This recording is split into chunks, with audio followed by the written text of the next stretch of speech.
Hello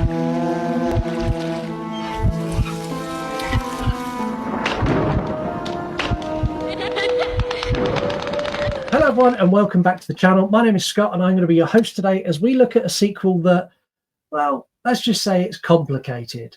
We're going to dive into the slasher sequel, Rob Zombie's Halloween 2. Now, before you all go, oh, no, we hate that film. Yes, I'm with you. I hate it too. But there's a really good story behind it and why it is so bad. And I'm going to tell you that. But before I tell you that, make sure you hit the subscribe button. Make sure you hit the notification bell so you know when I drop more videos. Now, before we get into the troubled production, let's talk a little bit about Halloween 1, Rob Zombie's 2007 reimagining of John Carpenter's classic Halloween movie. This was a massive success. It was divisive, yes, and some people didn't like it, but from a studio perspective, this was an absolute landslide victory. It was brutal. It was unflinching. It was a very personal take on Michael Myers and the trauma that he inflicted on Laurie Strode. It cost $15 million to make, and they made $80 million worldwide. It proved that there was a hunger for this franchise. There was a hunger for this amateur-driven approach that was gritty, it was violent, and it had Zombie's distinct visual stamp all over it. So naturally, we got a sequel. They greenlit a sequel almost instantly. Today, we're not talking sequel, though. We are, but we're not. We're talking about creative vision battling against studio intervention, a director's passion clashing with executive demands, the infamous involvement of the Weinstein brothers. Buckle up, because we're making Halloween 2. Yeah, they were bad. They're bad. Well, we know they're bad. They've been all over the news, but you're going to learn more about them today as we look at the true horror story behind the scenes. So, following the financial success of Halloween, Rob Zombie was brought back for a sequel, but the experience he described himself was far from a creative dream. It sounds more like a descent into filmmaking hell, and that's largely due to the involvement of the Weinstein company, in particular Bob Weinstein. So the Weinsteins had a reputation, and not a very good one, for being heavy-handed with their involvement in productions. And Rob Zombie's experience on Halloween 2 seems to kind of perfectly illustrate this. He's gone on record calling it a nightmare and a miserable experience, feeling like his creative decisions were constantly under attack. People are like, what happens between the second act and the third act, it's a bunch of bullshit, it doesn't work. So imagine this, you're the director, you've got a clear vision, and you're constantly bombarded with contradictory notes. Zombie gave instances where he would be given feedback on a Friday, and then he'd come to Monday to shoot the scenes with the feedback, and then he was told, no, that feedback isn't valid anymore and they need to do something else, making it possibly impossible to plan what they were going to shoot and when. But it gets worse, because Bob Weinstein had some wild ass ideas and some suggestions that he wanted to put into the movie that Rob Zombie fought, and fair play to Rob Zombie, because if these had gone in, it would have been even worse than it actually was. So one of his suggestions was Michael Myers should have a necklace of ears. Oh my God. This is not Universal Soldier. We do not need that. It's dumb on every level. And that's exactly what Rob Zombie said. It is dumb on every level and it is not going into my movie. And he won that argument. But the micromanagement didn't stop there. So Zombie would claim that the studio would show him scenes of the original Halloween that he made and basically say, you need to do this again. And like, it's almost like telling a chef how to cook their signature dish. Like, look, you've done this before. This is what you've done. We want that again. And it's not a good way to work. Cut! Where's the director? I can't work like this. So there was an issue of shooting schedule as well.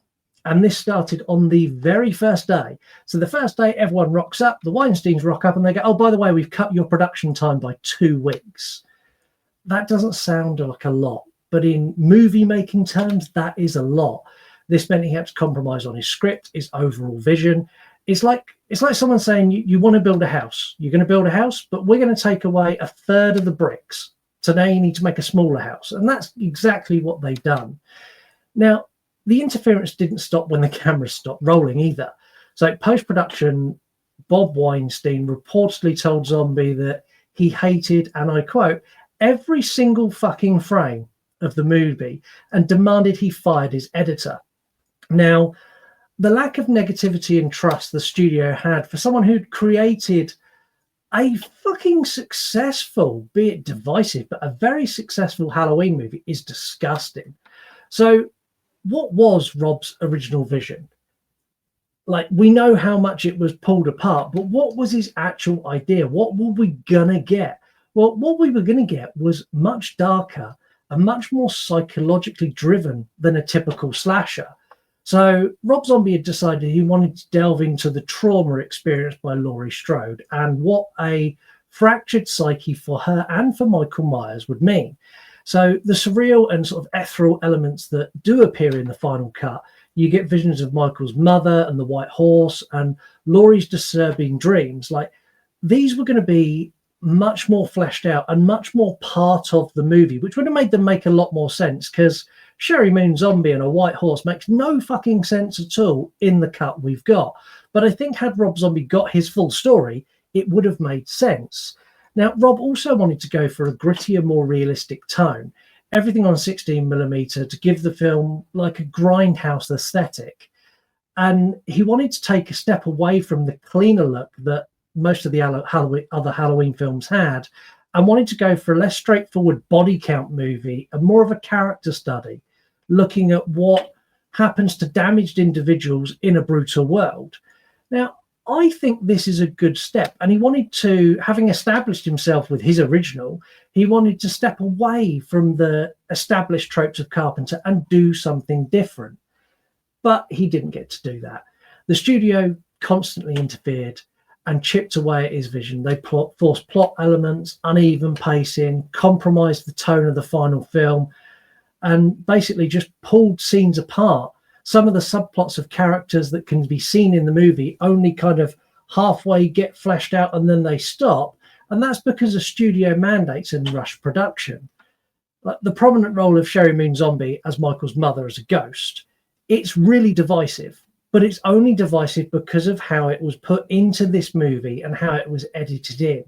Had this been in Rob's image and how he wanted it, it would have been much more cohesive and I think would have landed a lot better with audiences. So at the end of the day, the experience left Rob Zombie feeling frustrated, angry, disillusioned. He openly disowns Halloween and Halloween 2. And he basically states that the studio burnt him out. This franchise absolutely done him in. And it's a reminder of how much a studio can interfere and crush a creative vision, which is why independent filmmakers are so important. You look at people like Damien Leone, who just doesn't bow and buckle. He's like, no, this is what I'm doing. I wish Zombie had done that. I really do. So there you have it. The terrible tale of Rob Zombie's Halloween 2, the creative battle he faced with the studio. And I don't understand why he did. And I'll never get this. The first movie was a roaring success.